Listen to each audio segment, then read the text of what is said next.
She fired a single dad for 1 day off in 9 years, then saw him dining with her billionaire father. This is unacceptable. Fix it Victoria now. Harrington's Understood. perfectly I'll handle it manicured immediately. hand froze See that you midair, do. champagne flute suspended between table and lips. Across the exclusive restaurant sat her father, billionaire real estate mogul Richard Harrington, laughing with none other than David Chen, the IT manager she'd fired just 3 days ago. The same David who had begged for a single day off after 9 years of flawless service. The same David whose termination she'd signed without a second thought. And now here he was, dining with her father like they were old friends. If you're wondering how this shocking moment unfolds and what happens when worlds collide, stay with me. This story about power, redemption, and unexpected connections might just change how you see the people around you. Like and subscribe if you enjoy stories that reveal the humanity behind our toughest moments. Trust me, the ending of this one will leave you speechless. 9 years earlier, David Chen had walked through the gleaming glass doors of Harrington Enterprises with hope in his heart and desperation in his wallet. At 32, he was a recent widower with a 3-year-old daughter, Emma, and mounting medical bills from his late wife's cancer treatment. The IT position at Harrington wasn't his dream job, but it offered stability when he needed it most. "Mr. Chen, your credentials are impressive," Victoria had said during his interview, barely looking up from his resume. At 27, she was already the company's chief operations officer, her father's pride and the embodiment of corporate efficiency. "But I need to know you're committed. Harrington Enterprises doesn't tolerate mediocrity or excuses." David had nodded, his hands clasped tightly in his lap. "Ms. Harrington, I promise you won't regret hiring me. This job means everything to me and my daughter." Victoria had studied him then, her cool blue eyes calculating. She wasn't known for sentimentality, but something about the quiet dignity in David's demeanor had impressed her. "Very well. You start Monday." Over the years, David proved himself invaluable. He modernized the company's outdated systems, prevented 3 potentially catastrophic security breaches, and worked countless late nights ensuring everything ran smoothly. His colleagues respected him, though few knew him well. David kept to himself, rushing home each evening to his daughter. Victoria barely noticed him beyond his work. To her, David was simply a reliable cog in the corporate machine she was determined to perfect. Her father had built Harrington Enterprises from nothing, and she was resolved to take it further, to prove herself worthy of the Harrington name. "You're too hard, Victoria," her father would say during their rare dinners together. "Business isn't just about numbers. It's about people." Victoria would smile tightly. "People are unpredictable, Dad. Numbers aren't." Richard would shake his head, a sadness in his eyes that Victoria chose to ignore. At 65, he had stepped back from daily operations, but his shadow loomed large over the company, and over Victoria's relentless drive to exceed his legacy. Meanwhile, David's life revolved around Emma. Each morning, he'd wake at 5 a.m. to prepare her lunch, braid her hair, and drive her to school before heading to work. Each evening, he'd help with homework, cook dinner, and read her stories. Weekends were for museums, parks, and father-daughter movie nights. He never complained about the exhaustion that had become his constant companion. As Emma grew from a toddler to a preteen, David watched with pride and heartache. She had her mother's eyes and laugh, reminders of what they'd lost. But Emma was also developing her own personality, bright, compassionate, and fiercely determined. She was his world, and every sacrifice was worth it to see her thrive. Then came the day that would change everything. It started with a phone call at 10:23 a.m. on a Tuesday. David was troubleshooting a server issue when his phone vibrated. "Mr. Chen? This is Principal Watkins from Westlake Middle School. There's been an incident involving Emma." David's heart stopped. "Is she hurt?" "She collapsed during gym class. The paramedics are taking her to Memorial Hospital now. They suspect appendicitis." The world tilted beneath David's feet. He gathered his things with shaking hands and rushed to Victoria's office, knocking on her door with uncharacteristic urgency. Victoria glanced up, irritation flashing across her face. "Chen. I'm in the middle of something. Ms. Harrington, I'm sorry, but I need to leave. My daughter's been taken to the hospital, possible appendicitis.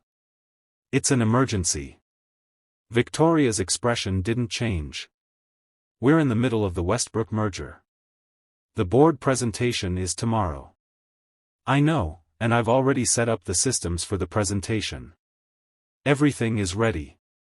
I need to be with my daughter. She's only 12, and she's alone." Victoria leaned back in her chair, studying him. "You've never taken a day off in, how long have you been here?" 9 years, ma'am. 9 years. She tapped her pen against her desk. "And you choose today, of all days." David stood straighter, desperation warring with dignity. "I wouldn't ask if it wasn't critical. I can work remotely from the hospital if needed." "That won't be necessary," Victoria said coldly. "Take your day. But understand that at Harrington, we expect total commitment, especially during crucial periods. I'll have to reconsider your position here." David paled. Are you firing me? Let's call it a reassessment of fit. Clear your desk before you leave. HR will contact you." For a moment, David couldn't speak. 9 years of loyalty, of missed school plays and parent-teacher conferences, of working holidays and weekends, all dismissed in seconds. But Emma needed him, and that was all that mattered now. "I understand," he said quietly, and left without another word. Victoria returned to her work, pushing away the flicker of discomfort that threatened her resolve. Business was business. Sentiment had no place in success. That evening, as she worked late in her penthouse office, Victoria's father called. "Dinner tomorrow night," Richard said, not a question but a statement. "The new chef at Lumiere is exceptional." 7 o'clock. Victoria sighed. "Dad, the Westbrook presentation will be over by 5. 7 o'clock, Victoria. Some things are more important than work." She knew better than to argue. "Fine. 7 it is." The next day passed in a blur of presentations and negotiations. The Westbrook merger was approved, adding another victory to Victoria's impressive record. She should have felt triumphant, but an unusual restlessness plagued her. The image of David Chen's face as she fired him kept intruding on her thoughts. At 6:45 p.m., her driver dropped her at Lumiere, Manhattan's most exclusive restaurant. Victoria smoothed her Armani dress and entered the dimly lit space, nodding at the maitre d', who immediately led her to her father's regular table. And there he was, Richard Harrington, commanding attention even in the room full of celebrities and power brokers. But he wasn't alone. Sitting across from him, looking surprisingly at ease in a well-tailored suit, was David Chen. Victoria froze, unable to process the scene before her. Her father spotted her and waved her over, his smile warm but his eyes holding a challenge. "Victoria. Perfect timing. David and I were just discussing the remarkable security system he designed for my personal accounts. Did you know he prevented a sophisticated hacking attempt last month? Saved me millions, potentially." Victoria slowly took her seat, her composure cracking. "I wasn't aware you two knew each other." David looked uncomfortable but maintained his dignity. "Your father reached out to me several years ago after I implemented the new firewall system. He asked me to handle his personal cybersecurity needs." Richard nodded. "Best decision I ever made. David's been working for me on the side for, what is it now, 5 years. Absolute genius with computers, and one of the most honorable men I know." He fixed Victoria with a pointed look. "Which is why I was surprised to hear he'd been let go yesterday." Victoria felt heat rising to her cheeks. It was a business decision. The Westbrook merger. Ah yes, the merger that went through without a hitch, using the systems David had already prepared. Richard's voice was mild, but Victoria recognized the steel beneath. Tell me, Victoria, do you know why David needed yesterday off? She shifted uncomfortably. A family emergency. His daughter, Emma, David supplied quietly. She had appendicitis. The surgery went well, but there were complications due to an undiagnosed heart condition. She's stable now. Victoria felt something unfamiliar twist in her chest. I'm glad she's recovering. Richard leaned forward. David was telling me about Emma earlier. 12 years old and already coding her own games. Top of her class despite being raised by a single father who works 60-hour weeks. He paused. Did you know David's wife died of cancer when Emma was 3? I didn't, Victoria admitted, shame creeping through her. 9 years at Harrington, Richard continued. Never a day off, even when he had the flu so bad 2 years ago that he passed out at his desk. Remember that, Victoria? You sent an email commending his dedication while he was being treated for dehydration. Victoria remembered. She'd been impressed by his commitment, never considering the cost. David cleared his throat. Mr. Harrington, I appreciate your concern, but... Richard, please, her father corrected. And I'm not finished. He turned back to Victoria. When was the last time you took a day off, Victoria? She blinked. That's different. I'm an executive. And David is a father. A father whose daughter needed him yesterday for the first time in 9 years. Richard's voice softened. What would you have done if it had been your child? The question hung in the air, unanswerable. Victoria had no children, no family beyond her father. She had the company, her achievements, her reputation for excellence. Until this moment, it had seemed enough. I made a mistake, she said finally, the words unfamiliar on her tongue. She looked at David directly. I'm sorry. David nodded, his expression guarded. Thank you for saying that. Richard smiled slightly. Well, now that's established, let's order. The Dover sole is exceptional. The dinner proceeded with surprising ease. Richard drew out stories from David about Emma's science fair projects and his late-night coding sessions. Victoria found herself listening intently, seeing for the first time the man behind the employee. David was intelligent, thoughtful, and possessed a quiet humor she'd never noticed before. So what will you do now? Victoria asked as dessert arrived. David hesitated. I've had a few offers already. Word travels fast in IT circles. From our competitors, no doubt, Victoria said, a familiar competitive spark flaring. Actually, Richard interjected, I've offered David a position heading up my new cybersecurity firm. Harrington Digital Protection. Full benefits, flexible hours, and a significant equity stake. Victoria's eyebrows shot up. You're starting a new company? Without telling me? Richard shrugged. I may be semi-retired, but I'm not dead, Victoria. And I recognize talent when I see it. He glanced at David. Though I suspect David might entertain an alternative offer, if it were compelling enough. Victoria understood the challenge in her father's eyes. This wasn't just about David Chen or a new company. This was about the kind of leader, the kind of person, she wanted to be. She took a deep breath.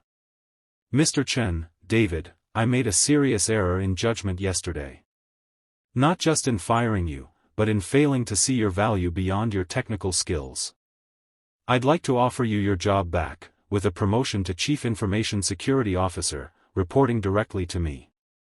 Flexible hours, doubled salary, and whatever support you need for Emma. David looked surprised. That's generous, but... It's not generosity, Victoria interrupted. It's recognition of your worth to Harrington Enterprises. And... She hesitated, unused to vulnerability, an acknowledgement that I have things to learn about leadership. About balance. Things I suspect you could teach me. A silence fell over the table. Richard watched them both, a small smile playing at his lips. Finally, David spoke. Emma's recovering well, but her heart condition will require ongoing care. I need to be available for her appointments, her school events. Of course, Victoria said immediately. And I'd want to implement a more flexible work policy for the entire IT department. Many of them have families too. Victoria nodded. We can discuss the details tomorrow. David studied her, searching for sincerity. Whatever he saw must have satisfied him, because he extended his hand. In that case, I accept. As they shook hands, Victoria felt something shift inside her, a wall beginning to crumble, a perspective widening. She glanced at her father, who raised his wine glass in a silent toast. To new beginnings, Richard said. And to seeing people, not just employees, Victoria added quietly. 1 year later, Victoria stood at the back of a middle school auditorium, feeling decidedly out of place among the parents with their cameras and proud smiles. But she had promised David she would come, and Victoria Harrington kept her promises these days. On stage, 13-year-old Emma Chen accepted the first-place trophy for the state technology competition. Her project, a medical tracking app designed to help kids with chronic conditions manage their medications, had impressed the judges with its elegant design and practical applications. I want to thank my dad, Emma was saying, her voice clear and confident, for always believing in me and showing me that hard work and kindness matter more than anything else. Victoria felt a lump in her throat as she watched David beam from the front row. Over the past year, she had come to know them both well. Sunday dinners at Richard's mansion had become a tradition, the four of them forming an unlikely family of sorts. Victoria had even helped Emma with the business plan for her app, while David had revolutionized Harrington's corporate culture with his emphasis on work-life balance. Surprisingly, profits had increased, not decreased. Employees were more productive, more loyal, more creative when they weren't burning out. Victoria had learned that people weren't just unpredictable variables in a business equation, they were the heart of everything that mattered. After the ceremony, Emma ran up to Victoria, trophy clutched tight. Did you see? They're going to help me develop the app for real. Victoria smiled, no longer surprised by the genuine affection she felt for this bright, determined girl. I saw. You were brilliant up there.